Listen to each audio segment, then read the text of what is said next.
income computation and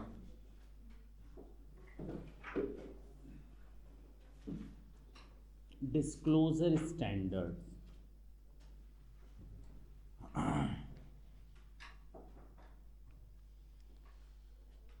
income tax में SSC को एक छूट दी गई है अंडर सेक्शन 145 कि if they want to maintain their books of account cash basis और ऑन मर्केंटाइल बेसिस,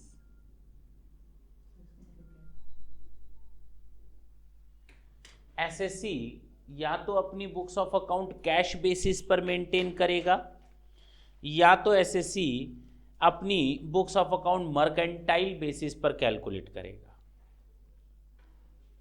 मर्केंटाइल को अगर बोला जाए दूसरे सेंस में, that is accrual concept, accrual system of accounting.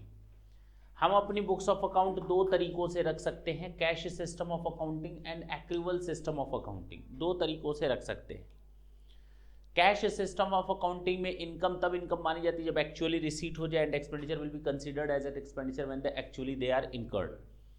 While in the case of accrual system of accounting, it is important that what the amount of income should be received, should have been received.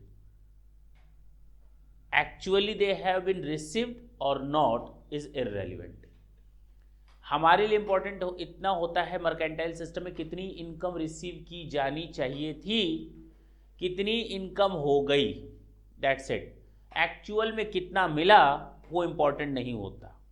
और वही चीज expenditure के साथ कि कितना expenditure हो गया that is important, actual में कितना जेब से गया that is not important. Clear है?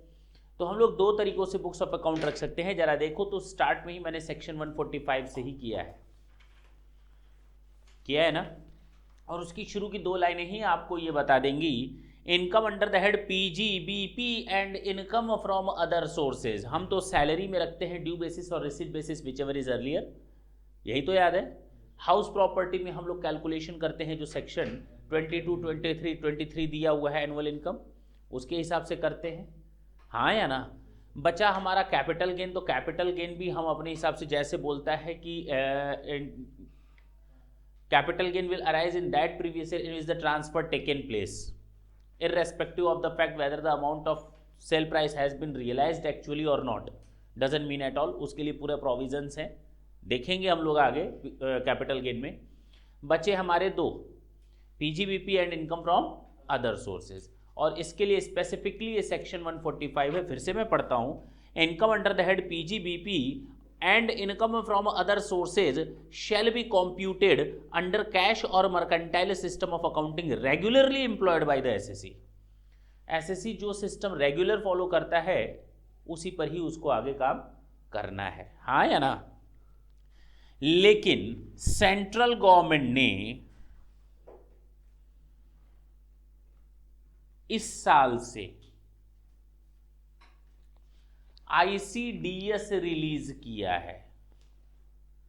पहले ये income computation and disclosure standards नहीं थे, नाम से ही पता चलता होगा।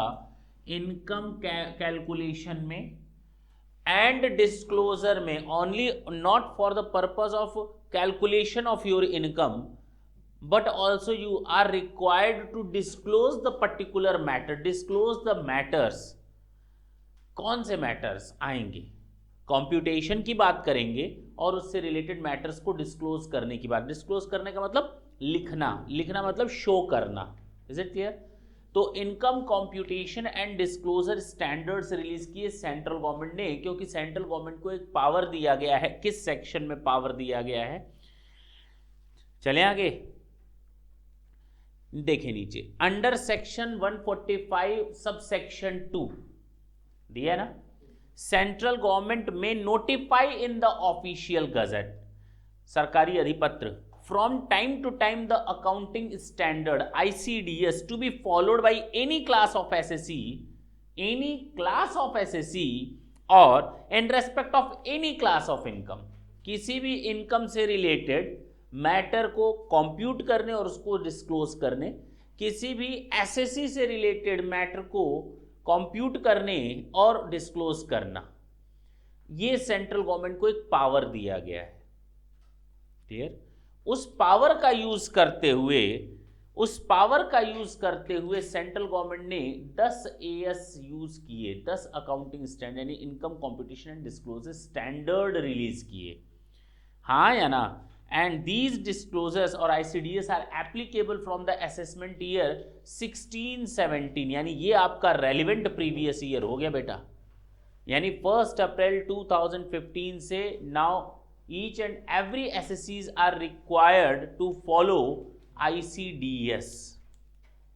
These 10 accounting standard, you can say these 10 ICDS are required to be followed by the SSC. Okay. Number 1 क्या है SSC? अच्छा, एक चीज और ये याद रखना कि ये AS, ये ICDS, AS निकल रहा है बार बार, AS ICDS बोल सकते हैं या ICDS ही हम बोलेंगे। ये जो ICDS है, income computation and disclosure standard, ये 10 ICDS हमारे केवल इनकम कंप्यूटेशन के लिए इंपॉर्टेंट हैं, इनकम कंप्यूटेशन के लिए इंपॉर्टेंट हैं, इनका अकाउंटिंग ट्रीटमेंट से कोई लेना देना नहीं है, इनका डेबिट और क्रेडिट से कोई लेना देना नहीं है। Is it clear? कुछ खास बातें जो आपको याद रखनी है। पहला, these ICDS are required to be followed by each and every type of SSC। First. Second, हमने बुक्स ऑफ अकाउंट किस तरह से मेंटेन की है doesn't mean at all. Third, हमारा ये ICDS बुक्स ऑफ अकाउंट को अफेक्ट नहीं करेगा, ये ICDS केवल हमारी इनकम कंप्यूटेशन के लिए इंपॉर्टेंट है। हाँ, अगर ICDS और इस एक्ट में अगर मैं बात करूं, ये इनकम टैक्स एक्ट है और ये ICDS है, ये इनकम टैक्स एक्ट है और ये ICDS है, किसी मैटर पे ICDS साइलेंट है तो हम एक्ट को फॉलो करेंगे, और किसी मैटर पर दोनों अपनी अपनी राग अलापते हैं, ICDS कुछ और कहता है और एक्ट कुछ और कहता है, तो कहां जाएंगे? ICDS। गलत बात, एक्ट को फॉलो करेंगे।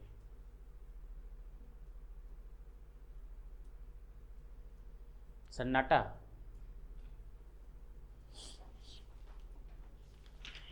बोलो भाई, कहीं अगर ये मैटर हो तो लिख लो, अगर मैंने नहीं दिया है तो लिख लो। In case of dispute or conflict between ICDS and Act, Income Tax Act,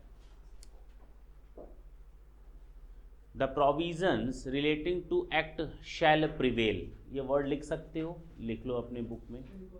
In case of conflict of provisions, in case of conflict of provisions between ICDS and Income Tax Act,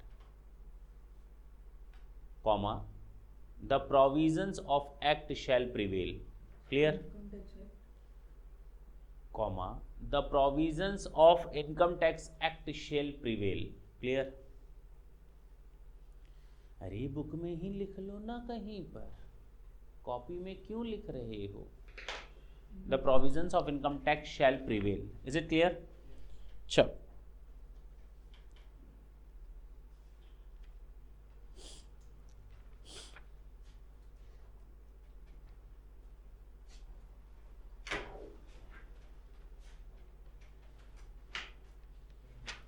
चलें भाई। Sir अब वो नाम बता दीजिए ICDS के क्या क्या हैं। हमने जो दिया है देखिए सामने, ICDS का नंबर रोमन सिस्टम में दिया हुआ है और उसके नेक्स्ट कॉलम में, लास्ट कॉलम में हमने अकाउंटिंग स्टैंडर्ड का रेफरेंस दिया हुआ है। क्लियर है? तो पहला है accounting policies, that is your AS number 1 and ICDS number 1। Second is valuation of inventory, AS number 2 and ICDS number 2। And AS number 7 है कंस्ट्रक्शन कॉन्ट्रैक्ट, लेकिन ये ICDS 3 है। सुनो 1 to 7, तुम लोग को अकाउंटिंग स्टैंडर्ड्स तो याद होंगे, याद हैं सीक्वेंस में, तो 7 1 2 7 क्लियर। उसके बाद आता है 9 रेवेन्यू रिकॉग्निशन, देखो तो वो है 4। 9 के बाद आता है 10, तो देखो दिया हुआ है टेंजिबल एसेट्स ICDS 5, यानी 1 2 7 9 10 1 2 7 9 10। AS1 accounting policies ICDS 1, AS2 inventory valuation ICDS 3, AS7 construction contract ICDS 3, revenue recognition AS9 ICDS 4, AS10 tangible fixed asset accounting for fixed asset, तो यहाँ पर tangible fixed assets ICDS 5, ICDS 6 effect of changes in foreign exchange rates, और ये accounting standard हमारा बताता है AS11, foreign exchange rates के बारे में जो फ्लक्चुएशंस होते हैं उनके बारे में बताता है AS11। तो effect of changes in foreign exchange rates, government grants AS12 बोल लो या ICDS 7 बोल लो। ICDS 8 है 13 इन्वेस्टमेंट अकाउंटिंग, हम लोगों ने देखा होगा, यहाँ पर उसको नाम दे दिया गया सिक्योरिटीज, ठीक है ना। तो 11 12 13 लाइन से आ गया, तो 9 10 11 12 13 लाइन से आ गए, है कि नहीं। अच्छा, उसके बाद है 16 बोरोइंग कॉस्ट, वो है ICDS 9, और लास्ट है आपका प्रोविजन कंटीजेंट लायबिलिटी 29 था, और ये ICDS 10 है। तो सर अब याद हो गया, नहीं याद हो गया? अगर हम बात करें AS1 2 7 9 10 11 12 13 16, ये क्या है? Accounting policies. इसको हम ICDS का कौन सा नंबर देंगे? 1। ये रोमन कहलाता है, नहीं।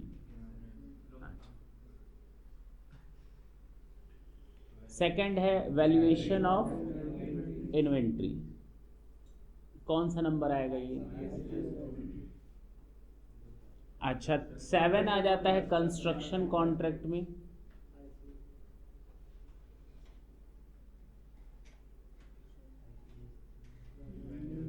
रेवेन्यू रिकॉग्निशन, कितने तेज हैं आप लोग?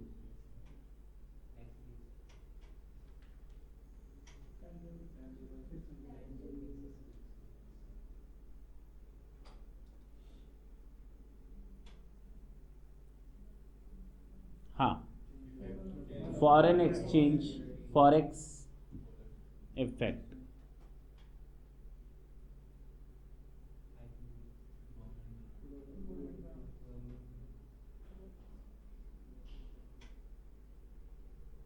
सेवन। इन्वेस्टमेंट तो यहाँ पर क्या नाम देंगे? सिक्योरिटीज नाम देंगे।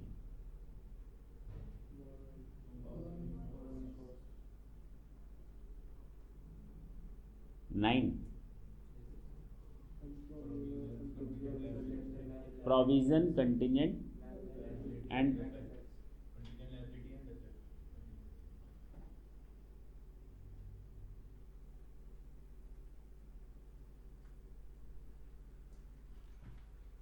तो 1 2 7 9 10 11 12 13 16 29 हो तो गया। यही है हमारे ICDS 1 2 3 4 5 6 7 8 9 10। क्लियर? हटा सकते हैं, पहले से स्टार्ट करें। The most simple ICDS 1 accounting policy. हम लोगों को अच्छा, सबसे इंपॉर्टेंट बात जो हर ICDS में आएगी, कॉमन पॉइंट, कोई भी ICDS एप्लीकेबल नहीं होगा उस केस में जब उसके लिए कोई स्पेसिफिक ICDS ऑलरेडी प्रिपेयर्ड या मेंटेन्ड हो।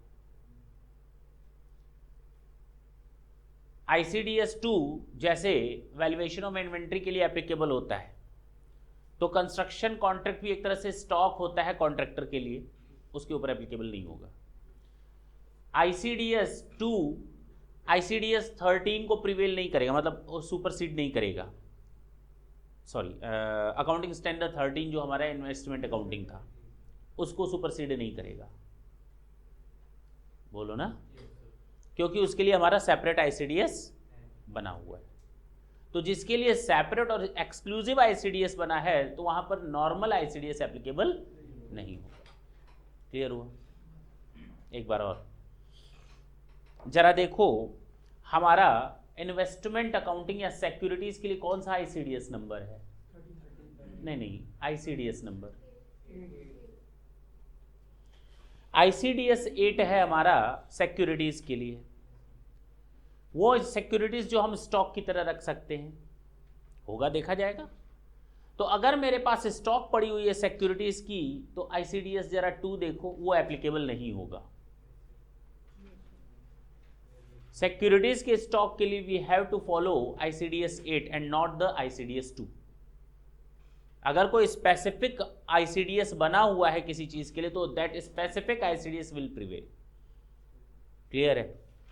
कॉमन सेंस की बात है। ICDS 1 accounting policy. हम लोग जब अकाउंटिंग स्टैंडर्ड 1 पढ़ते थे, मैं बार बार रेफरेंस दूंगा अकाउंटिंग स्टैंडर्ड का ताकि चीज़ों को एक जगह रखने में हेल्प मिल सके। अकाउंटिंग स्टैंडर्ड 1 में बताया गया था fundamental accounting principles. There are 3 fundamental accounting assumptions: going concern, consistency, accrual. Going concern, consistency, accrual, and the same 3 accounting assumptions are to be prevail over here. Same वही चीज़ है, going concern, consistency and accrual concept. Going concern, consistency and accrual concept. Clear है? कोई दिक्कत नहीं है। Going concern concept क्या कहता है? गोइंग कंसर्न कंसेप्ट कहता है, मैं बोल लूं, पूछ लूं, जवाब दे दोगे तुम लोग? सोच लो।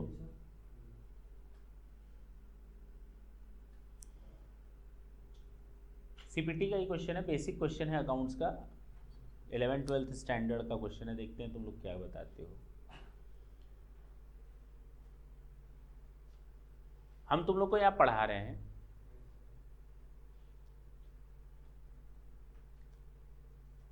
तब तक बाहर एक पुलिस वाला आकर खड़ा हो गया यहाँ पे दरवाजे पर और लगा दांत दिखाने।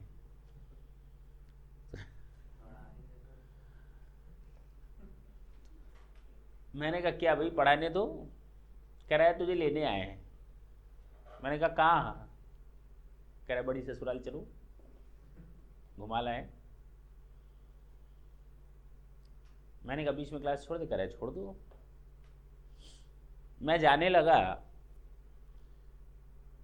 तब तक ये बच्चा पूछ रहा है सर तुसी जा रहे हो? मैंने कहा हाँ जा रहे हैं।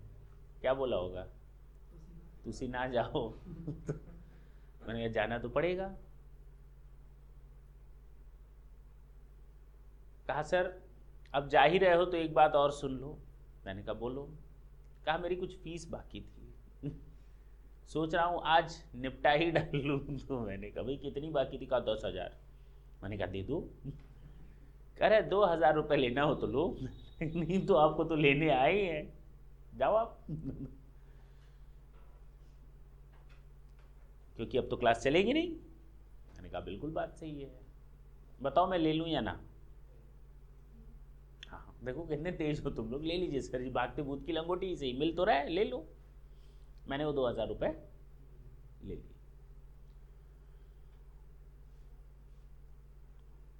मैं अपनी बुक्स में रिकॉर्ड कर लूँ?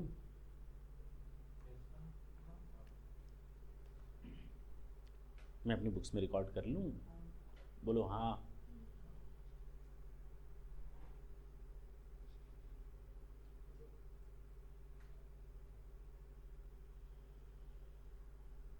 बोलो भाई। क्योंकि आज के बाद मेरा बिजनेस बंद, पढ़ाना लिखाना बंद। अब जब छूट कराएंगे जेल से तब स्टार्ट होगा, और जब सजा याफ्ता मुजरिम बन के तो कौन बच्चा पढ़ने आएगा? अब बोलो, अरे बोल।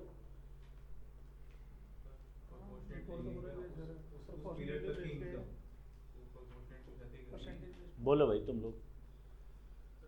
तो सर रिपोर्ट मतलब वो तो फाइनलाइजेशन होगा ना फिर सर, कौन करेगा फाइनलाइजेशन? तुमको हिसाब लेना है हमसे? बोलो भाई, है ना कंफ्यूजन? है ना? अब सुन लो, कंफ्यूजन करो बंद। We are required to record it in our books of account. It is not an optional thing. ये ऑप्शन नहीं है रिकॉर्ड करें या ना करें, आधा करें पूरा करें, पूरा का पूरा अमाउंट रिकॉर्ड करना पड़ेगा आपको अपने बुक्स ऑफ अकाउंट में। ये ऑप्शन नहीं है।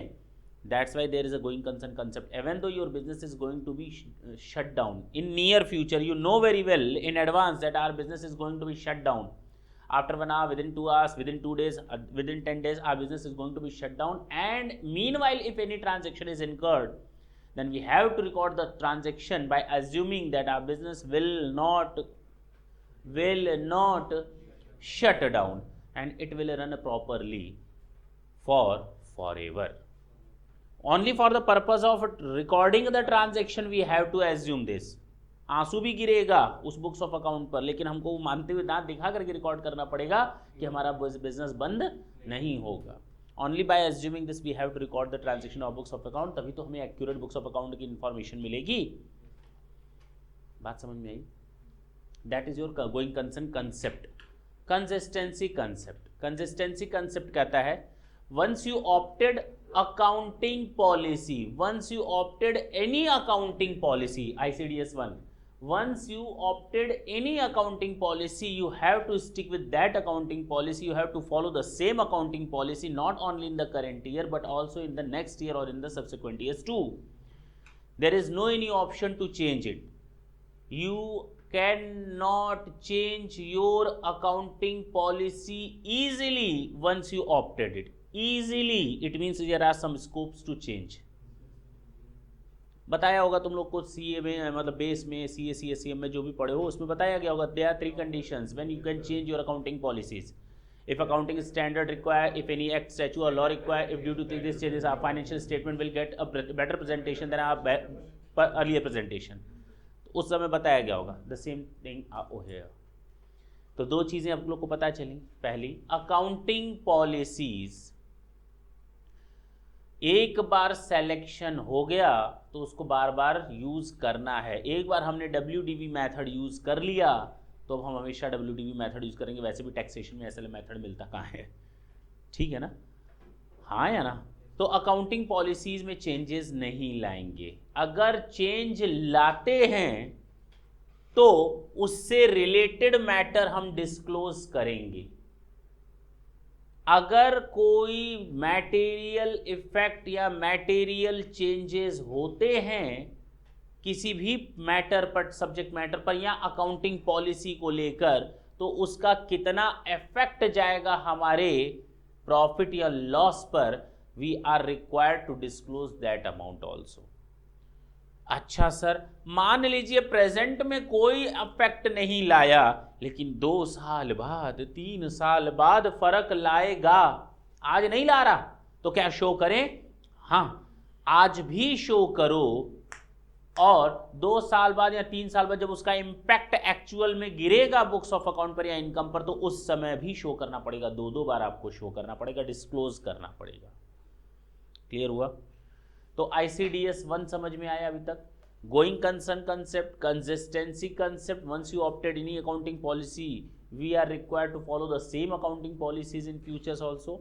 Third, accrual concept. Is it clear? अगर हम इन तीनों पॉलिसीज को, इन तीनों फंडामेंटल अकाउंटिंग प्रिंसिपल्स या एजम्पशंस को फॉलो कर रहे हैं तो कोई भी डिस्क्लोजर देने की जरूरत नहीं है, क्योंकि तो मान लिया जाता है कि तीनों आप फुलफिल कर रहे हो। लेकिन अगर किसी एक को भी फुलफिल नहीं किया तो डिस्क्लोजर देना जरूरी है। ठीक? Treatment and presentation of transaction and events shall be governed bye there substance and not their legal form. देखो ना, आपने अपनी बुक्स ऑफ अकाउंट में एंट्री क्या की है इससे हमको लेना देना नहीं। जमीन, हमने बिल्डिंग बनवाई, आपने लिख दिया repair account debit to cash. होना चाहिए था building account debit to cash. आपने जबरदस्ती रेवेन्यू मान लिया उसको ताकि पूरा खर्चा अलाउड हो जाए, इसी साल प्रॉफिट कम से कम आए। Main thing is not that how you have presented the entry in your books of account. The main thing is what is the substance of the transaction. इसको हम लोग कहते हैं substance over form. इसको हम लोग नाम देते हैं substance over form. Substance is important and not the form which you have given is important. Is it clear? तो हमारा substance important होता है, gist important होता है, essence important होता है, न कि उसको दिया गया form important होता है. Clear? हाँ या ना? Treatment and presentations of transaction and events shall be governed by their substance and not their legal form. Doesn't recognize mark to market loss or an expected loss unless they are not recognized by any specific ICDS. Expected loss के लिए मैंने शुरू में तुम लोग को अच्छी तरह से मालूम होगा, provisions are not allowed at all. Provisions are not allowed at all. Provisions means the expected losses. Provisions means the expected losses. जब तक कि हमारा आईसीडीएस ना बोले कि इसका प्रोविजन बनाओ या एक्सपेक्टेड लॉस को दिखाओ, तब तक हम किसी भी प्रोविजन को नहीं दिखाएंगे. क्लियर है? अच्छा. The basic concept of materiality for selection of accounting policies is omitted as it is not recognized by the income tax law for the purpose of computation. ठीक है. Materiality concept is not available over here. Accounting policies can only be changed when there is a reasonable cause for such a change. Accounting policy आप change नहीं कर सकते, तब change करेंगे जब उसके लिए रीजनेबल कॉजेज हों आपके पास. वहां क्या था अकाउंट में, ये 3 पॉइंट होते थे तो हम अकाउंटिंग पॉलिसी चेंज कर लेते थे. लेकिन यहां पर इसने ज्यादा बकबक नहीं की. इसने कहा if you have sufficient causes, reasonable causes, you can change your accounting policy. And as and when you will change your accounting policy, you have to disclose the effect thereof on your income. If the effect is not only in the present year, if the effect of that changes will not in the present year but is having an effect in the future years, then we have to show it now and in that year in which the effect will be. Clear? 2 सालों में हमको show करना पड़ेगा. अच्छा. Besides disclosure requirement provides disclosure significant accounting policy and in case of deviation from earlier adopted policy their material impact should also be disclosed. बता दिया. Clear है? Is it clear? ये हमारा था ICDS 1. कहीं लिख लो ब्रैकेट में ICDS 1 के नीचे fundamental accounting assumptions, going concern, consistency and accrual. जहाँ ICDS 1 लिखा हुआ है उसके नीचे लिख दो fundamental accounting assumptions, going concern, consistency and accrual. Fundamental accounting assumptions, going concern, consistency and accrual. Going concern number 1, consistency number 2 and accrual number 3.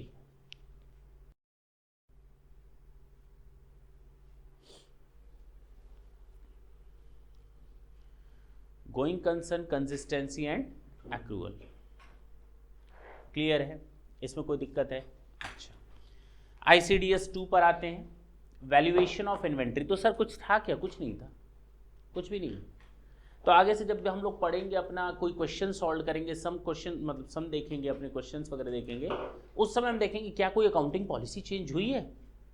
अब sums को देखने से ये नहीं केवल कॉम्पिटिशन करके छोड़ देना है, अब ICDS को भी फॉलो करना है. AS 1, 2, 7, 9, 10, 11, 12, 13, 16 and 29 इतने AS को फॉलो करना है. AS मतलब ICDS उनके कॉरेस्पॉन्डिंग नाम दे देना. ICDS 1, 2, 3, 4, 5, 6, 7, 8, 9, 10. हाँ या ना? इनको फॉलो करना पड़ेगा इनकम कैलकुलेशंस में. बहुत बड़ी बात है. अब तक स्टैंडर्ड नहीं दिए रहते थे, अब स्टैंडर्ड्स दे दिए. दूसरी बात, इनका अकाउंटिंग पॉलिसी देखना पड़ेगा. अगर हमने कोई चेंज की है तो उसका इफेक्ट भी देना पड़ेगा. एग्जाम में इसके लिए एक्स्ट्रा मार्क्स मिलेंगे. Clear? ICDS 2 valuation of inventory. कुछ खास बातें जो तुम लोग के दिमाग में ऑलरेडी होंगी उनको मैं रिकैप करवा देता हूं. वैल्यूएशन ऑफ इन्वेंट्री ICDS 2 वहां पर एप्लीकेबल नहीं होगा फॉरेस्ट पर, गार्डनिंग पे, मिनरल ऑयल, नेचुरल गैसेस या नेचुरल रिसोर्सेज के आइटम्स पे, लाइव स्टॉक पे. याद आया होगा, सेम AS 2 का मैंने कॉपी किया है. लेकिन यहां इंपॉर्टेंट चीज ये है, एक लाइन और, ICDS 2 एप्लीकेबल नहीं होगा जहां पर ICDS 3 एप्लीकेबल होता है, यानी कंस्ट्रक्शन कॉन्ट्रैक्ट। बोलो ना। सिक्योरिटीज ICDS 8, जहां पर ICDS 8 एप्लीकेबल होता है वहां ICDS 2 एप्लीकेबल नहीं होगा। तो इन्वेस्टमेंट के स्टॉक पर आपका ICDS 8 एप्लीकेबल होगा, न कि ICDS 2।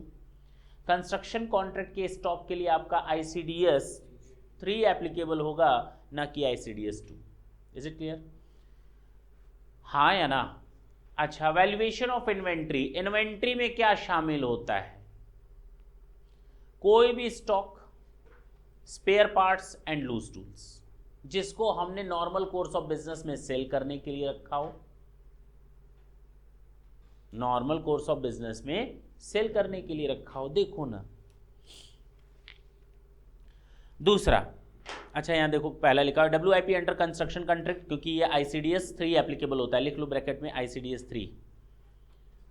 पहले पॉइंट पर लिख दो ICDS 3, पहले पॉइंट के आगे लिख दो ICDS 3, थर्ड पॉइंट के आगे लिखो ICDS 8। हाँ या ना? बोलो।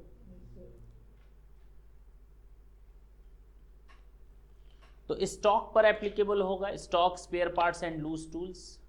वो स्टॉक जिसको मैंने ऑर्डिनरी कोर्स ऑफ बिजनेस में सेल करने के लिए रखा है, पहला WIP की तरह रखा है, और रॉ मटेरियल की तरह रखा है।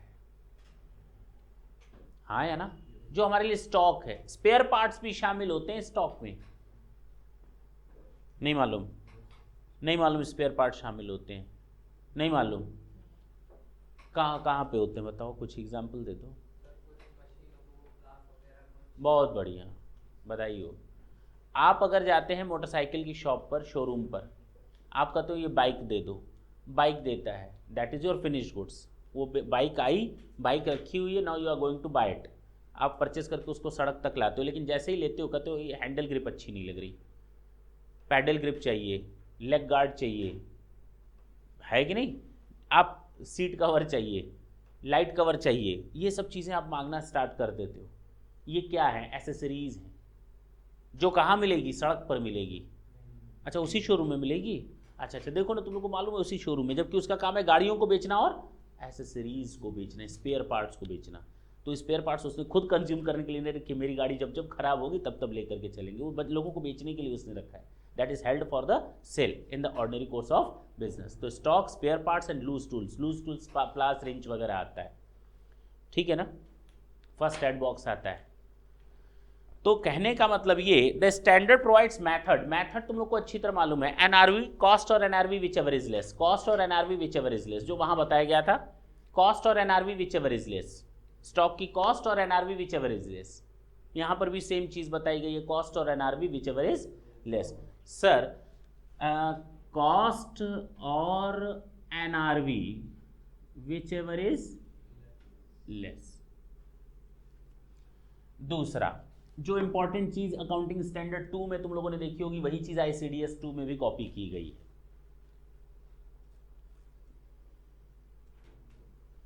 मेथड कौन कौन से हैं वैल्यूएशन के?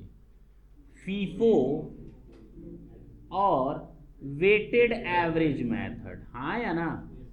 ये दो मेथड ही प्रेस्क्राइब किए गए थे, लीफो मेथड वगैरह नहीं आते। FIFO, LIFO, HIFO, weighted average, average price method, base stock method, सारे मेथड बेकार हैं। Now we have only 2 options to valuate our inventory, the first FIFO and weighted average, FIFO and weighted average, FIFO and weighted average, that's it. आप किसी एक method को pick कर लो, किसी भी एक मेथड को पिक करके आप क्या निकालोगे? कॉस्ट या NRV? कॉस्ट निकलती है। कोई भी एक मेथड पिक कर लो, आप क्या निकाल लोगे? कॉस्ट। कोई भी एक मेथड पिक कर लो, you will find out your cost of the stock. और कॉस्ट में कौन कौन सी चीजें शामिल होती हैं? सर अब ना बताइए, हम लोग तो पढ़ करके ही आए हैं। कॉस्ट में शामिल होता है, अगर हम रॉ मटेरियल की बात करते हैं तो स्टोर रूम तक पहुंचाने की कॉस्ट, जो हमारा गोडाउन है वहां तक उस सामान को खरीद करके लाने की लागत। लेकिन अगर हम फिनिश्ड गुड्स की बात करते हैं तो फिनिश्ड स्टॉक तक पहुंचाने की टोटल कॉस्ट, उसमें मटेरियल भी शामिल है, लेबर भी शामिल है और अदर एक्सपेंडिचर एंड ओवरहेड्स भी शामिल है। हाँ या ना? फिनिश्ड गुड्स में हाँ या ना? अच्छा सर, रॉ मटेरियल की कॉस्ट हो गई, अगर सामने वाले ने हमको डिस्काउंट दे दिया तो डिस्काउंट माइनस कर देंगे, टैक्स अगर लगा होगा तो टैक्स, ड्यूटी, सेस, फीस चढ़ा देंगे, अगर कोई पेनाल्टी होगी तो पेनाल्टी भी इसमें ऐड कर देंगे। पेनाल्टी ऐड नहीं होती, नहीं होती है ऐड, पेनाल्टी हमारी कॉस्ट में ऐड नहीं होती। अगर गवर्नमेंट ने सब्सिडी दी है तो उससे उसका कॉस्ट कम कर देंगे। हाँ, गवर्नमेंट ने सब्सिडी दी है तो उससे उसका कॉस्ट कम हो जाता है, सीधा सा हिसाब है। क्लियर है? तो कॉस्ट और एनआरवी, कॉस्ट निकाल लिया फीफो और वेटेड एवरेज मेथड से, कॉस्ट निकल गया, उसके बाद आप एनआरवी निकाल लो। एनआरवी इसका फुल फॉर्म है, देखो ना तुम लोग को मालूम है, नेट रियलाइजेबल वैल्यू। छोटा सा क्वेश्चन देते हैं, mister x a businessman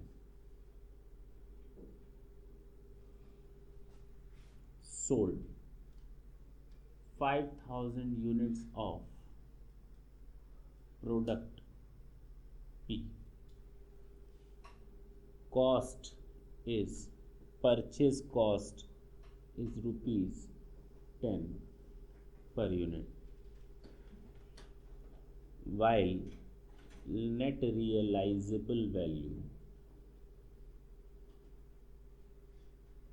is rupees 15 and selling expenses rupees 3 per unit. Calculate the value of stock. हम तुम लोग को 20 सेकंड देते हैं, हमें ICDS के हिसाब से वैल्यूएशन करके बताओ।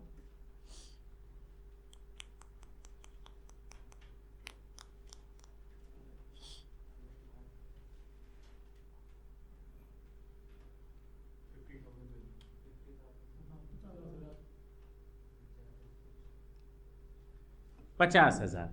अब बताओ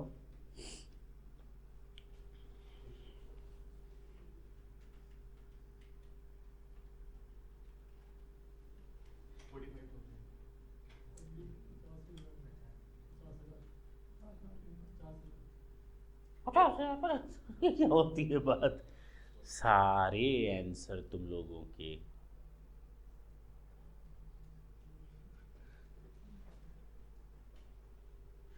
हाँ बताओ भाई मैंने कुछ बोला नहीं है। इसका आंसर क्या आएगा, 50 या 45? मैं बोलूं? गलत है, 45,000 गलत है। अब बोलो, अब बोलो, बोलती क्यों बंद हो गई तो अच्छा 45, 9 रुपए आ रहा है क्या? कितना होगा ये 45 या 50?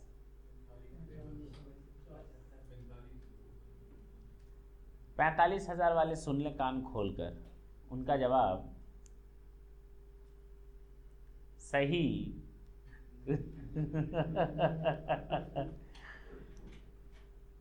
नहीं नहीं है,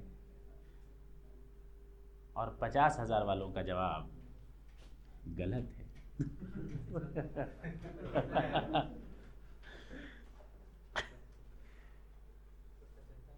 अरे इंसानों, थोड़ा तो कॉमन सेंस यूज करो, जब स्टॉक होगा तब न रखोगे, जब बेच दिया तब गाएगा स्टॉक इसमें कौन सा स्टॉक रहता है तुम्हारा? जो सामान मेरे पास है नहीं उसको स्टॉक, तुमको मैंने सामान बेच दिया, हम अपने स्टॉक में लिखेंगे। अरे जब सामान बेच दिया तो स्टॉक है ही ना, बोलो जीरो, बोलो जीरो। ये तो मैं ऐसे ही मजाक कर रहे थे। 0, समझ में आई बात। नेट रियलाइजेबल वैल्यू का मतलब क्या होता है, ढंग से सुनो। स्टॉक नहीं था, वो सेल था, तो तुम लोग स्टॉक का कैलकुलेशन क्यों कर रहे हो भाई? एनआरवी दे देंगे तो तुम लोग स्टॉक मान लोगे उसको। नेट रियलाइजेबल वैल्यू, जिसको हम लोग एनआरवी भी बोलते हैं,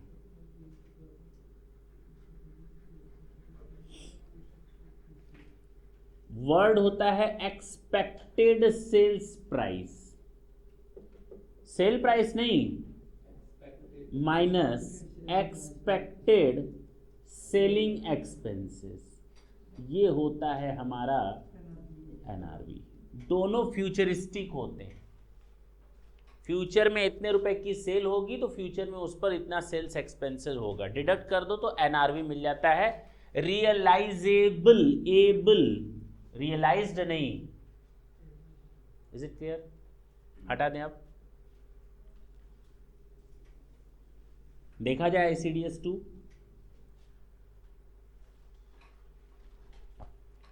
cost of inventory comprises of cost of purchase, cost of service, cost of conversion. Cost of conversion का मतलब labour and overheads, and other cost incurred in bringing the inventories to their present location and in form. Clear? NRV is to be based on the most reliable evidence available at the time of valuation। ना भी बोलोगे तो भी हम ठीक मानते हैं इसको। अगर किसी स्टॉक का जितना क्लोजिंग स्टॉक होगा उतना ओपनिंग स्टॉक होगा, जितना ओपनिंग स्टॉक होगा उतना क्लोजिंग स्टॉक होगा, इसको तो हमें बताने की जरूरत नहीं है। सर क्लोजिंग स्टॉक था 2 लाख, ओपनिंग स्टॉक था 1.5 लाख, पॉसिबल नहीं है। पिछले साल का क्लोजिंग इस साल का ओपनिंग होगा ना, तो अगर पिछले साल का क्लोजिंग 2 लाख था तो इस साल का ओपनिंग 1.5 लाख होगा स्टॉक। हाँ वही तो मैं बोल रहा हूँ, जितना ओपनिंग होता है स्टॉक पिछले साल का हमने कहा जितना ओपन करे उतना ही क्लोजिंग होता है। जितना क्लोजिंग होता है लास्ट ईयर का उतना ही ओपनिंग होता है करेंट ईयर का। क्लियर है? अब ठीक है। The value of inventory as on the beginning of the previous year shall be same as the value of the inventory at the end of the immediately preceding previous year। वही चीज बोला। FIFO method use करना है या weighted average method use करना है, अगर दोनों एप्लीकेबल ना हो पाए तो रिटेल ट्रेड मेथड यूज करना है। अंडरलाइन कर लो। अगर फीफो और वेटेड एवरेज मेथड एप्लीकेबल ना हो पाए तो भी एक ऑप्शन आपको दिया है ICDS 2 ने, रिटेल ट्रेड मेथड। अच्छा, method of valuation of inventory once adopted can not be changed. वही अकाउंटिंग पॉलिसी, अगर आप चेंज करते हो तो उसका इंपैक्ट जरूर बताओगे और डिस्क्लोज करोगे। Provides that the value of inventory shall be the NRV on the date of dissolution of a partnership firm. छोड़ दो, ये जब आएगा टॉपिक तो हम उस समय बताएंगे, जब हम डिसोल्यूशन ऑफ पार्टनरशिप फॉर्म करेंगे तो, AOP BOI करेंगे तो, कंपनी का लिक्विडेशन करेंगे तो। चलें? जहाँ 3 होता है वहाँ 4 नहीं होगा, तो सब अलग अलग है ना। सीधी सी बात है, सबका काम अलग अलग है। ठीक है ना? चलो, ICDS 3 कंस्ट्रक्शन कॉन्ट्रैक्ट, लिखने की जरूरत नहीं है इसको। ICDS 3 पहला दूसरा समझ में आया? अभी 8 और हैं। ICDS 3 construction contract. अगर तुम लोगों ने कंस्ट्रक्शन कॉन्ट्रैक्ट का AS पढ़ा हो तो अच्छी तरह जानते हो तुम लोग कि 2 तरीके हैं अकाउंटिंग करने के, या तो completion of contract method use करो या percentage of completion of contract method use करो। और हम लोगों ने AS 7 में साफ देखा था कि हम लोग percentage of completion of contract method लेकर चलते हैं, यानी प्रोपोर्शनेट कंप्लीशन मेथड लेकर के चलते हैं। हाँ या ना? हम लोग कभी भी कंप्लीशन ऑफ कॉन्ट्रैक्ट मेथड को यूज नहीं करते, AS 7 ने मना किया है। सेम सिस्टम यहाँ पर ICDS 3 ने भी मना किया हुआ है कि आप percentage of completion of contract method को यूज करेंगे, यानी प्रोपोर्शनेट को यूज करेंगे। क्लियर? कोई भी नई चीज नहीं दे रखी, वही चीज जो AS 7 में कॉपी थी। लेकिन अगर आपका कॉन्ट्रैक्ट 25% तक पूरा है, 25% के अंदर पूरा है, अगर आपका कॉन्ट्रैक्ट 25% तक कंप्लीट है, तो आपको वहां पर इनकम कैलकुलेट करने की जरूरत नहीं है, जितनी कॉस्ट उतनी इनकम मान लेंगे, यानी कॉस्ट के बराबर का रेवेन्यू मान लेंगे, प्रॉफिट जीरो। लेकिन अगर आपका कॉन्ट्रैक्ट कंप्लीट हो गया है 25% से ऊपर, तो आपको मालूम था हम लोग फॉर्मूला यूज करते थे 2/3 and 1/3 of the notional profit, याद आया होगा। सेम वही चीज ये भी बोलता है, सेम वही चीज ये भी वो बोलता है, यानी percentage of completion contract method में जो फंडा आप यूज करते थे, same funda will be used. Construction contract में be classified as fix contract price and cost plus contract. मालूम होगा तुम लोग को, फिक्स कॉन्ट्रैक्ट, तुम मेरे पास आए, सर हमारी ये 6 माले की बिल्डिंग बनवा दीजिए, कितना लगेगा? मैंने कहा 1 crore, this is your fix contract, fix cost contract. दूसरा, तुम मेरे पास आए, सर ये 6 माले की बिल्डिंग बना, मैंने कहा ऐसे कैसे रेट बता दे तुम्हारा? मार्केट रेट्स कम या ज़्यादा हो रहे हैं, फ्लक्चुएशंस हो रहे हैं, उनको हम अभी तुरंत नहीं बता सकते। हो सकता है कल हमको घाटा हो जाए तो तुम कहोगे हो सकता है आपको फायदा हो जाए, लेकिन मैंने कहा मैं घाटे का सौदा नहीं करूंगा, मैं अपने आप को सेफ रखूंगा, मैं कॉस्ट प्लस कॉन्ट्रैक्ट में जाऊंगा। किस में जाऊंगा? कॉस्ट प्लस कॉन्ट्रैक्ट में जाऊंगा। तो दो तरह से कॉन्ट्रैक्ट की प्राइसेस डिफाइंड होती हैं, एक तो फिक्स कॉन्ट्रैक्ट प्राइस होती है और दूसरा cost plus contract. Contract revenue is to be recognised when there is reasonable certainty of its ultimate collection. कोई भी चीज हो, अभी हम लोग 9 जब पढ़ेंगे, AS 9 यानी ICDS 4, तो उस समय भी तुम लोग अच्छी तरह देखोगे यही चीज, सर्टेनली वाला देखेंगे उसमें डिटेल में। Percentage of completion method shall be on the basis of the recognise the contract revenue and cost, बता दिया। Pre construction income, pre construction income, pre construction income का मतलब क्या? कंस्ट्रक्शन स्टार्ट होने के पहले अगर मैंने कोई इनकम कमा ली तो इनकम फ्रॉम अदर सोर्सेज है, that is not the income of the contract. अगर मैंने कोई एसेट परचेज सेल कर ली, then it will be charge to tax under the head capital gain, तो उसको रेस्पेक्टिव हेड में ले जाओ। ये नहीं कि कंस्ट्रक्शन की कॉस्ट को कम कर दो या प्रॉफिट को बढ़ा दो अपना। क्लियर है? तो pre construction income, capital gain, dividend and interest shall be tax in the appropriate heads of income tax laws and not the reduced from the cost of the construction. अच्छी बात है। Contract cost that relates to future activity on the contract are recognise as an asset. अगर कोई मैंने contract में खर्चा किया है जो फ्यूचर में रिकॉग्नाइज होगा या जो फ्यूचर में होना था वो मैंने आज कर लिया, तो but obviously this is not your current years expenditure, this is your advance nature expenditure and it must be disclose in your financial statement in the balance sheet. हाँ या ना? एसेट की तरह ट्रीट करो। मुझे जानते हैं सर, ये हम लोग अच्छी तरह जानते हैं। हाँ या ना? बोलो ना। लेकिन लेकिन लेकिन लेकिन लेकिन अगर फ्यूचर में उससे कोई फायदा ना मिलने वाला हो तो लॉस दिखाते हुए उसको खर्चे की तरह ट्रीट करो, अगर इनकम टैक्स लॉ उसको परमिट करता है तो। अच्छा, एक्सपेक्टेड लॉसेस बता दिया। एक्सपेक्टेड लॉसेस को तब तक रिकॉग्नाइज ना करो जब तक कि ICDS उसको अलाउ ना करे। हाँ या ना? बोलो। तो यहां पर बोल रहा है कि एक्सपेक्टेड लॉसेस को हम अलाउड नहीं करेंगे, ये पढ़ा दिया है, ICDS 1 में ही बता दिया। अब यहां पर कह रहा है एक्सपेक्टेड लॉस को यहां रिकॉग्नाइज मत करना जब तक वो एक्चुअल में ना हो जाए, यानी प्रोविजंस को लाना मना है। During the early stage of a contract, मान लेते हैं 25% तक जो मैंने बताया। During the early stage of a contract where the outcome of the contract can not be estimated reliably, then contract revenue is recognised only to the extent of cost incurred.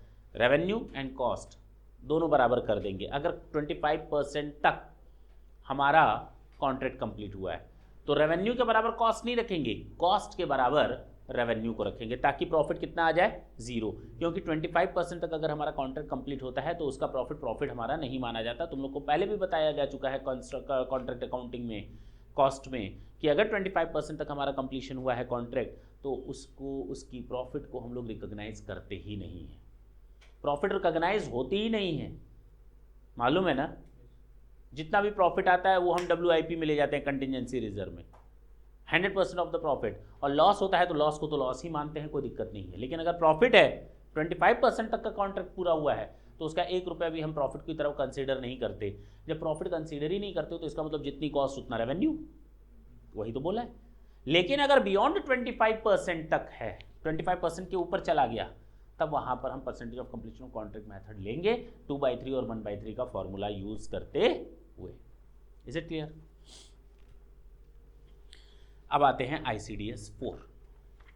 देखो ICDS 1 था accounting policy, fundamental accounting assumptions को बताया था, going concern, consistency and accrual, और बोला था कि ICDS कभी भी एक्ट को सुपरसीड नहीं करेगा। अगर ICDS और एक्ट दोनों में कॉन्फ्लिक्ट आ जाए तो ICDS प्रिवेल नहीं करेगा बल्कि एक्ट प्रिवेल करेगा, हाँ या ना। और एक्सपेक्टेड लॉसेस को तब तक आप रिकॉग्नाइज नहीं कर सकते जब तक वो एक्चुअली इनकर्ड ना हो जाए या ICDS स्पेसिफिकली उसके लिए ना बोले, हाँ या ना। और अगर कोई चेंजेस करते हैं अकाउंटिंग पॉलिसी में तो उसका इफेक्ट हमको शो करना पड़ेगा। That was ICDS 1। ICDS 2 valuation of inventory, FIFO method और वेटेड एवरेज मेथड में से किसी एक को यूज करना पड़ेगा। कॉस्ट और NRV जो दोनों में से कम हो, हाँ या ना, पक्का ना। और अब हम लोगों ने देखा ICDS 3 construction contract. Construction contract कहता है कि percentage of completion of contract method को यूज करेंगे। हमारे पास दो रास्ते थे, completion of contract method and percentage वाले को यूज करेंगे। दो तरह के कॉन्ट्रैक्ट होते हैं, फिक्स कॉस्ट कॉन्ट्रैक्ट या कॉस्ट प्लस कॉन्ट्रैक्ट, दोनों पर ये ICDS 3 एप्लीकेबल होगा। बोलो ना। ICDS 4 revenue recognition. जब हम लोग AS 9 की बात करते हैं तो AS 9 हमारा रेवेन्यू रिकॉग्निशन था ना, और ये तीन चीजों पर एप्लीकेबल था, sale, service, interest, royalty and dividend, ये इनके ऊपर एप्लीकेबल होता था। इसके अलावा भी हमारी चीज़ें आती थी। सेल में हम लोग हायर परचेज सेल में हम लोग इंस्टॉलमेंट पेमेंट सेल में हम लोग लीज सेल में हम लोग एडवर्टीजमेंट की जो सेल होती थी, न्यूज़पेपर में पब्लिश करवाते हैं, कमीशन एजेंट की सेल, सारी चीज़ें हम लोगों ने AS 9 पे देखी हैं। लेकिन जो बेसिक रूल है, ढंग से सुनना, सेम यही तीनों चीज़ें ICDS 4 पर एप्लीकेबल होती हैं। सेम यही तीनों चीज़ें हमारी ICDS 4 पर एप्लीकेबल होती हैं। लेकिन अब थोड़ा संभल करके स्टेप रखना। सेल कहीं कोई चेंजेस नहीं है। अभी देखो कॉन्ट्रैक्ट कॉस्टिंग में या कॉन्ट्रैक्ट में मैंने बताया था, कंस्ट्रक्शन कॉन्ट्रैक्ट में जब तक कि अल्टीमेट कलेक्शन श्योर ना हो जाए तब तक रेवेन्यू को हम रेवेन्यू नहीं मानते। वो कहाँ से आया? वो AS 9 से आया। वो कहाँ से आया? तुम हमारे यहाँ से उधार माल ले जा रहे हो, क्या मान ले? पैसा दोगे या ना दोगे?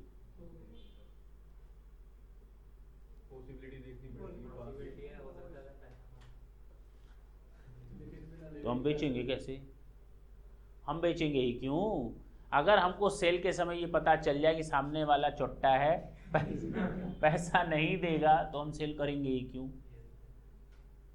पहली चीज। सेल करने के बाद हमें पता चलता है कि सामने वाला पैसा नहीं देगा। As and when the sale will be made, I think that I sell the goods on the basis of this assumption that the other one person will make the payment duly on time, हाँ या ना। लेकिन अगर सामने वाला payment ना करे, बाद में मुकर जाए, तो मेरे लिए तो लॉस ही है ना, हाँ या ना। अगर हमें पता चल जाए कि सामने वाला पैसा नहीं देगा तो उतने रेवेन्यू को रेवेन्यू ना मानो, तब तक ना मानो जब तक वो एक्चुअल में रियलाइज ना हो जाए। If there is any doubt to ultimate collection of any income, then try to postpone that percentage, that amount, that ratio or that proportion of the income until or unless that amount is actually realized. जब तक वो actual में realise ना हो जाए तब तक आप उस अमाउंट को क्या करो? पोस्टपोन करो। उसको रेवेन्यू मानने की जरूरत यानी इनकम मानने की जरूरत नहीं है अगर डाउटफुल केस है तो, हाँ या ना। एक आया डकैत, दिखाया उसने और सामान ले गया। मैंने एंट्री की डाकू खाता डेबिट, क्या एंट्री करें? हाँ, क्या एंट्री करें? डाकू खाता डेबिट टू सेल, हाँ, चोर अकाउंट डेबिट टू सेल, ये लॉस है, दिस इज योर लॉस। अब तो हमें सेल माननी ही नहीं है, this is the loss of stock. Is it clear? चलो, ये तो हुआ हमारा सेल का। सर्विस की बात करते हैं सेम उसी तरह से। और लास्ट है तुम लोग का interest, royalty and dividend. Interest time basis पर अलाउड होता है। हमने तुम्हें 10 लाख का उधार दिया, 1 साल बीत गया, हम अपना इंटरेस्ट मान लेंगे हमारी इनकम है, भले ही वो एक्चुअल में मिली हो या ना मिली हो, क्योंकि मर्केंटाइल सिस्टम के हिसाब से ही रखेंगे। तो इंटरेस्ट टाइम बेसिस पर ड्यू होती है इनकम की तरह। डिविडेंड, डिविडेंड के लिए अकाउंट पर मत चले जाना, सेक्शन 8 है डिविडेंड इनकम के लिए। प्रपोज डिविडेंड को याद होगा, एक्रूअल बेसिस पर इनकम मानते हैं। एंट्रीम डिविडेंड को रिसीड बेसिस पर इनकम मानते हैं। और डीम्ड डिविडेंड के लिए 5 प्रोविजन से section 222A, 222B, 222C, 222D and 222E। उन प्रोविजंस को फॉलो करते हुए हम डिविडेंड के इनकम मानेंगे या नहीं मानेंगे। क्लियर है? यानी डिविडेंड के लिए सेक्शन 8 है, डिविडेंड के लिए सेक्शन 8 है। इंटरेस्ट टाइम बेसिस पर अलाउड होता है, इनकम माना जाता है। रॉयल्टी जैसा कि एग्रीमेंट हो उस बेसिस पर हम इनकम मानते हुए चले जाएंगे। Clear? ICDS 4 is over.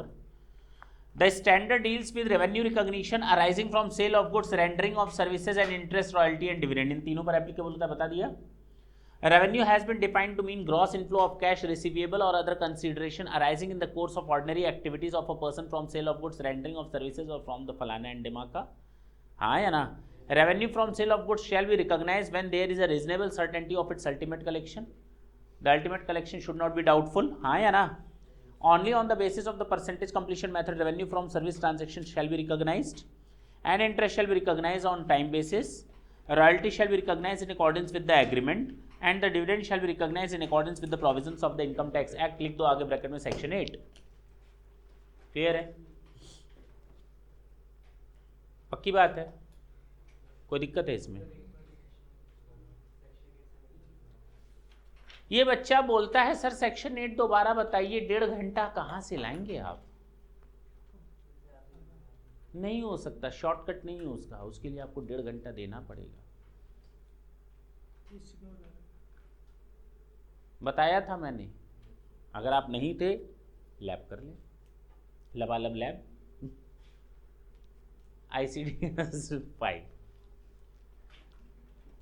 ICDS पूरा 1.5 लेक्चर चला था उसमें। नहीं, बेसिक में, डिविडेंड पे, बेसिक पे। हाँ जी, हाँ जी। देखो सेक्शन 8 मैंने यहाँ दिया होगा, सेक्शन 8 पेज नंबर 17 पर है। और यहाँ गलती से हमने केवल 222 ABCDE दे दिया है। अगर चाहो तो यहाँ लिख लो पेज नंबर 17 पर, जहाँ डिविडेंड इनकम लिखा हो नीचे लिखो, डिविडेंड इनकम के जस्ट नीचे लिखना propose dividend due basis, page number 17 पर ऐसे लिखना, हम लिख रहे हैं वो लिखना। जहाँ डिविडेंड इनकम लिखा हो उसके जस्ट नीचे लिखना proposed dividend taxable on due basis, interim dividend taxable on receipt basis, deemed dividend, उसके आगे ऐसे स्टार लगा वो बना देना एरो, जो वो 5 पॉइंट बताए गए ना हैं। 222A लिखा होगा A, उसको लिख देना 222A। जहाँ B लिखा है उसको लिख देना 222B, 222C, 222D and 222E। जहाँ A लिखा है उसको लिख देना 222A, जहाँ B लिखा है उसको लिख देना 222B। एंट्रीम डिविडेंड का पूरा, डिम डिविडेंड का पूरा डिटेल दिया हुआ है। ये दोनों वहाँ से स्किप हो गया हमसे। रिसीट बेसिस, ये ड्यू बेसिस, ये रिसीट बेसिस, एंट्रीम डिविडेंड। चले वापस आए।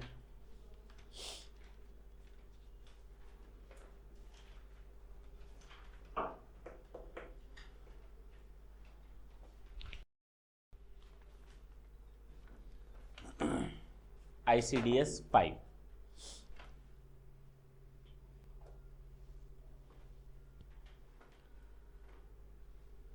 ICDS 5 है हमारा टेंजिबल फिक्स्ड एसेट। AS 10 था ना, AS 10 था ना, ये ICDS 5 है, टेंजिबल फिक्स्ड एसेट। सेम वही सिस्टम जो आज तक तुम लोग जानते आए हो, कहीं कोई फर्क नहीं है। मुझे केवल पढ़ना है और रोक देना है, केवल पढ़ना है मुझे। क्या है सर? टेंजिबल फिक्स एसेट होती है, उसको उसकी कॉस्ट पर हम लोग डेप्रिशिएट करते हैं over the useful life of the asset. Intangible पर एप्लीकेबल नहीं होता, बात खत्म हो गई। हाँ, अगर हम किसी एसेट को रिपेयर करवाते हैं और वो रिपेयर हैवी हो, जिससे उस एसेट की लाइफ, प्रोडक्टिविटी, प्रॉफिटेबिलिटी या एफिशिएंसी इंक्रीज कर जाए, तो उसको हम कैपिटलाइज कर देते हैं।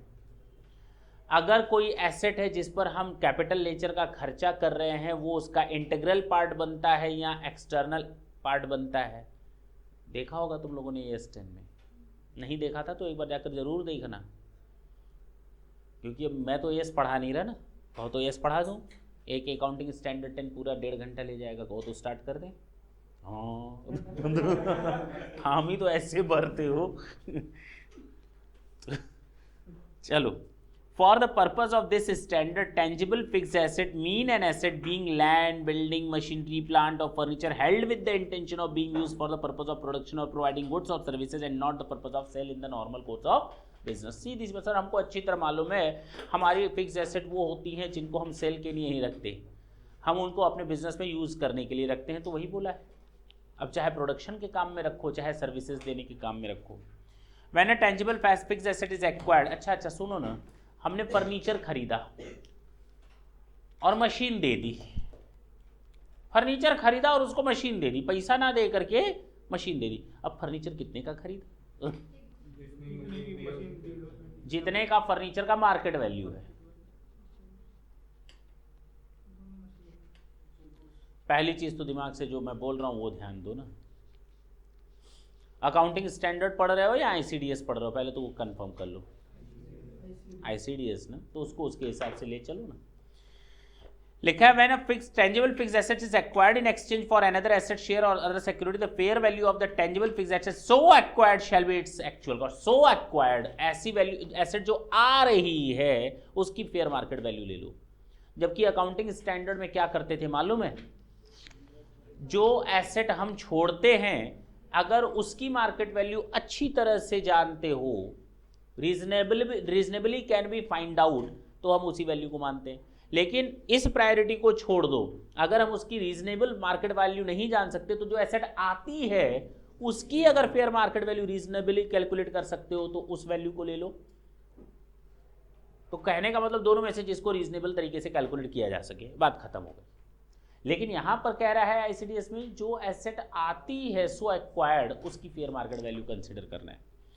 Machinery spares can be charge, हमने तुम लोग को बता दिया, अगर कोई हम स्पेयर पार्ट्स या मशीनरी में कोई रिपेयर करवाते हैं तो उसको मशीनरी का पार्ट माना जाए या ना माना जाए, दैट डिपेंड्स, हाँ या ना, कि वो रेवेन्यू का है, कैपिटल का है। अगर कैपिटल का है तो वो एसेट का इंटीग्रल पार्ट बना या नॉट एन इंटीग्रल पार्ट। अगर इंटीग्रल पार्ट बना तो जितनी एसेट की लाइफ है उतनी लाइफ के बराबर उसको भी डेप्रिशिएट करो। अगर इंटीग्रल पार्ट के अलावा उसकी लाइफ को कैलकुलेट किया जा सकता है तो उसको अदर एसेट्स मानते हुए कैलकुलेशन किया जा सकता है। ये तुम लोगों ने AS 10 में देखा होगा, नहीं देखा है तो एक बार जाकर के वो देखेंगे। The cost of tangible asset shall be adjusted और अकाउंट ऑफ एक्सचेंज फ्लक्चुएशन, ठीक है आएगा, ये थोड़ी देर बाद आएगा, नीचे है ना, effect of change in foreign exchange rates. Provision regarding concept of revaluation of asset is not dealt by its income tax law, doesn't recognize the same। revaluation की बात मत करना इनकम टैक्स में, revaluation को तो सोचना भी मत, इनकम टैक्स में revaluation को सोचना गुनाह है। The specific provisions relating to the retirement disposal are same as in dealt with income tax law, हाँ या ना, not a yes। जब हम किसी एसेट को खरीदते हैं, सुनो ना, तो ब्लॉक का हिस्सा मान लेते हैं, जब किसी एसेट को बेचते हैं तो ब्लॉक में से कम कर लेते हैं। अगर किसी एसेट्स को बेचते हैं और ब्लॉक की वैल्यू से अधिक हो जाता है तो block of asset cease to exist हो जाता है। सारे प्रोविजंस हम लोगों ने पढ़ लिए हैं, depreciable assets, non depreciable assets, सारी चीज़ें पढ़ ली हैं। अकाउंट्स पर मत चले जाना क्योंकि अकाउंट्स और टैक्स में फ़र्क है, हाँ या ना। तो एसेट्स को खरीदना, डिस्पोजल करना, सेल करना, डेप्रिसिएशन चार्ज करना, इसके लिए हम लोगों ने टैक्स लॉज में ऑलरेडी कई सारे नियम कानून बना रखे हैं और उसी के हिसाब से डील करेंगे, यही लिखा हुआ है। क्या दिक्कत है? नहीं, क्या दिक्कत है बोलो। तो तुम लोग ये पांचों ICDS 1 2 3 4 5 करके आओगे। कल हम लोग 6 to 10 करेंगे और उसके बाद हम लोग दनादन न्यूमेरिकल करना स्टार्ट कर देंगे। 43B याद दिलाना छूट चुका है, 43B नहीं 40B, सॉरी 40B पार्टनरशिप के केस का, वो हम करेंगे नेक्स्ट क्लास में, ठीक है ना।